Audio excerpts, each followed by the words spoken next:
frère Augustin, qui se trouve être membre du RHDP, et quelqu'un d'autorisé en Côte d'Ivoire qui lui a dit ceci: si ton frère met le pied en Côte d'Ivoire, il sera arrêté.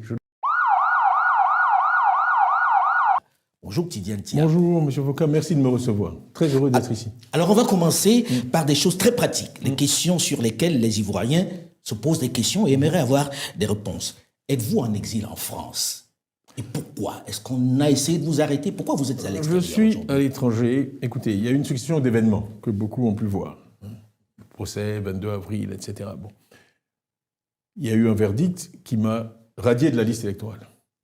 Ensuite, très rapidement, le gouvernement s'est empressé de faire une conférence de presse pour dire que j'étais ivoirien. J'avais demandé le 10 avril un certificat de nationalité, demande qui a été rejetée par courrier. Et donc, je crois, 23 avril, le gouvernement dit « je suis ivoirien ».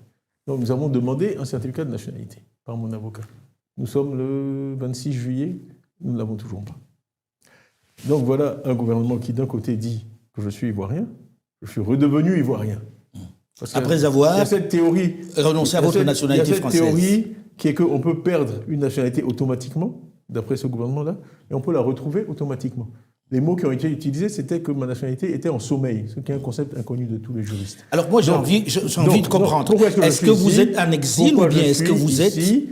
J'attends le minimum de garantie pour pouvoir faire mon travail de président du parti en toute sérénité. Donc il y a une menace de qu'on vous arrête, par exemple. Il y a eu...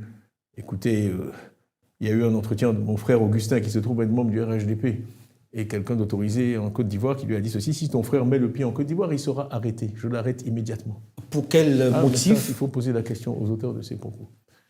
Après avoir renoncé à votre nationalité. On parle du CNT de 2020, CNT auquel je me suis opposé par écrit. Il y a un communiqué qui existe que tous peuvent consulter sur Internet en disant qu'il fallait rester... était le Conseil national de transition. Qu'il fallait rester dans la légalité. J'ai fait une déclaration officielle en 2020 où il paraît qu'il faut m'interroger sur le rôle que j'aurais joué depuis Paris en n'étant pas rentré en Côte d'Ivoire depuis 20 ans dans le CNT.